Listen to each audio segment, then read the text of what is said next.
илгери бир коңушта малдар оруп кырыла баштаптыр. Бай. Эмне баляле болуп атат. Мурун суу жок, булар кырылды эле. Анан саас ээси келип малдын жарымын жеп кеткен. Азыр болсо баары ооруп тынчып калып атышат.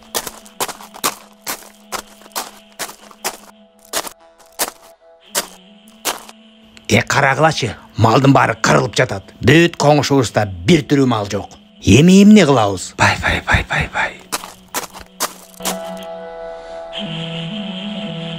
Эмне кылабыз, аксакал? Малыбыздын баары кырылып бүттү. Ооба, кырылып атат, аксакал. Ушундай ахыбал болуп калды эл журт. Бирок бизде аңчылар бар да. Токойлорго барып кийик атып келтирсин бизге эми. Анан Кудай буйрса бул оору жоголор. Ооба, барышсын. Ушунтейли, аксакал. Ооба, ушунтейли. Аксакалдын буйругу менен аңчылар токойлорго дөмөшөт. Жашылап кара досум, коңушубузга кийиктен атып барайлы. Элдерде эт калбады. Карап атам.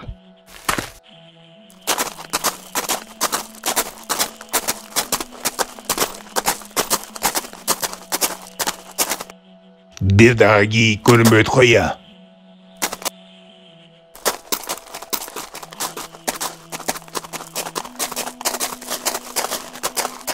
Карасаң, жада калса жер үстүндө бир да кийиктин изи да жок. Издейли эми. Булар эмне жердин астына түшүп кетишкенби я? Эртеден бери жүрөбүз. Ооба, айтпа.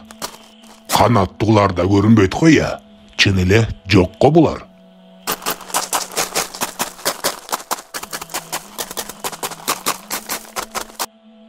Булар да биздин малдай болуп кырылып калышканбы? Бир да кийикти таппадык коя. Издебеген жерибиз калбады. Кайттык анда үйгө. Макул, кеттик.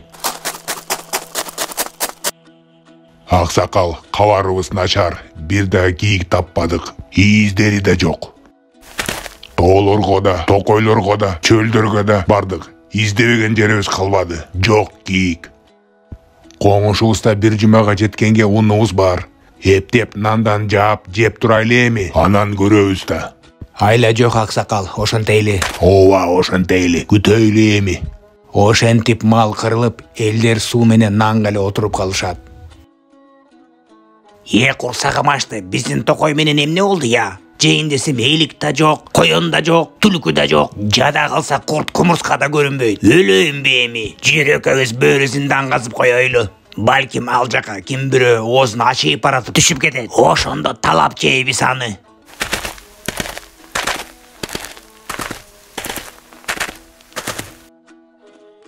Мына бактын түбүнө бөрүсүндөн казып, үстүнө чөп менен жаап коёлу. Анан күнү сыганда бирөө көлөкө издеп келип, сөзсүз бул жака кулап кетет. Ошондо биздин колубузга түшөт. Макул, казайлы анда.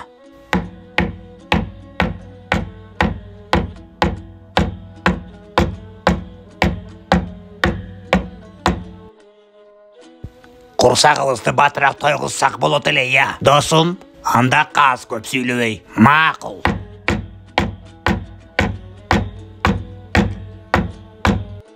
Мына бүттүк. Аябай терең бөрүзүндөн казып идик го я. Экөөбүз. Чарчадым. 2-3 күндөн кийин келели эми досум. Курсакты тойгузабыз. Кеттик, анда эс алайлы. Балам, токойубузда бир дагы түрү жан калбаса да, баары бир аңчылыкка чыгып келейин. Макул ата, мен дагы токойго барып тоор капкандарымды карап келейин. Болуп тур балам, бирок өзүңдү сакта. Макул ата, көп сарсана болбоңуз.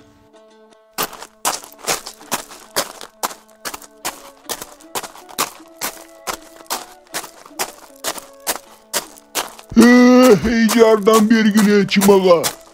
Жардам сурап аткан ким?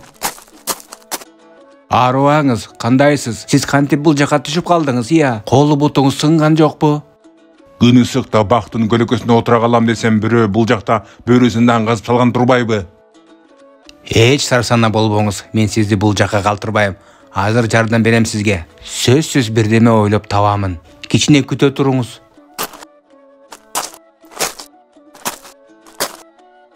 Бул багтын узун бутагы бар экен. Азыр ушул жакка чейин чыгып барып, аны бөрүзүнданга чейин ийейин.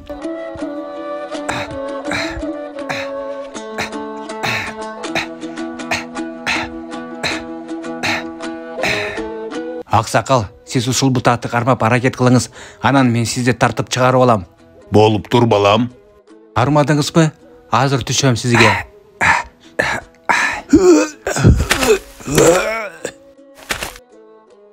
Рахмат сага. Сен кимдин баласысың? Кайсы жакта турасың? Я, бул жакта эмне кылып жүрөсүң? Мени Токой баласы дешет. Мен ата-энемди билбейм. Мени жолборс чогойткон. Баягы Токой баласы деген сен белең. Мен көп жылдан бери сени издеп жүрбөйүмбү? Сага айта турган сөзүм бар эле. Карачы, жолукканыбыз кандай сонун болду. Жүрө кой мен менен. Мага конок болуп кет. Жүр, батыраак барып бөрүзүнданыбызды карайлы. Курсагымдын ачканын айтпа, ашказаным курулдуп атат. Өлүп баратасыңбы эми? Шашпа, үлгүрөбүз.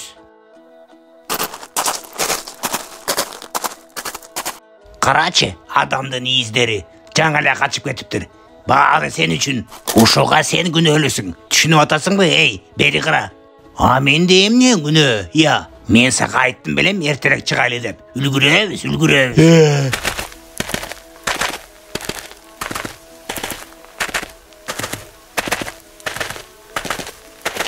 Чыдабай адам, ашказаным оролуп калды. Азыр тетиги козу карынды жейин. Жебей эле койсоң буну, бул уу козу карын го дейм.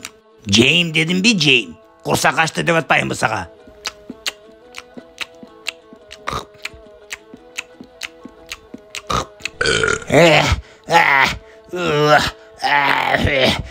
Алдыгы башыңда эмне? Мүзбү я? Кайдан мүз пайда бола калды сенде? Кайсы мүздү айтып атасың? Келесо, менин ордундабы? Карачы, бакалар учуп жүрөт. Бирөө дал башыңа конду. Бул эмне деп эле дөөрүп атат? Такыр эле мээсинен айнып калган го? Же коз карын менен чогуу жин кирип кеткенби буга? Кой, желмогуз бүбүгө апарайын буну.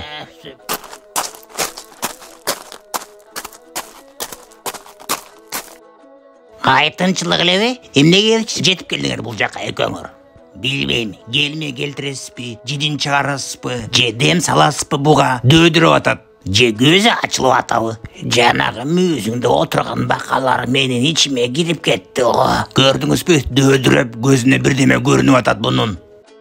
Буну шайтан аралап кетти десем, бул өзү шайтан. Азыр ак кийимимди кийип келе калайын.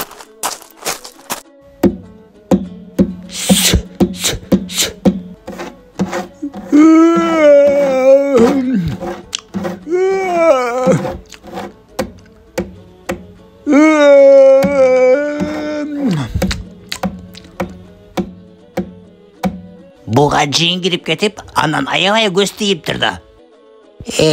Жанагы ичимдеги бакалар жиндер менен алышып атат. Сезип атам буну мен. Жана бир уу козу карын жеп койду эле. Ушудан дөөдүрөйт беле?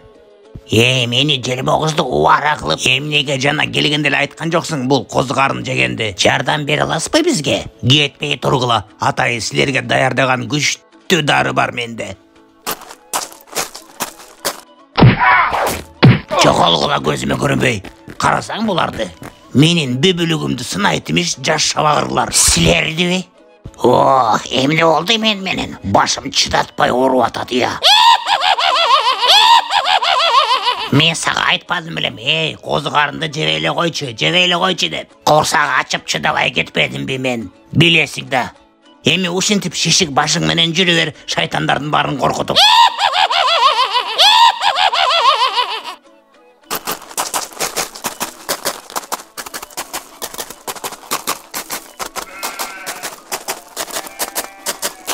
Мына Токой баласы, мен сенин ата-энеңдин малчысы болчумун. Алар көчкүндүн астына калып кайтыш болушкан. Сени ошондо жолборс алып кетти деп уккам. Ал жолборс сени жеп салбай, жигит кылып чоңойткон турбайбы? Бул жакта 500дөй кою бар. Алып кете береми, бул силердин коюңар. Менин ата-энеме кызмат кылып бергениңер үчүн ыраазычылыгымды билдирип, силерге рахматымды айтып, ушул 500 койдон 100 койду сизге белек кылып берейин дедим. Рахмат сага Токой баласы, эч качан унутпайм бул жакшылыгыңды. Мал кырылып аткан кезде калган койлорду айдап келип, Токой баласы бүт коңуштагы элдерге бөлүп берет. Ай Азамат Токой баласы, элиңди ачарчылыктан сактап калдың. Рахмат сага. Жолборс ата, бул биздин коюбуз экен. Бирок мен бүт элдерге таратып бердим. Азаматсың балам, эркекче иш кылдың, элиңди ачарчылыктан сактап калдың.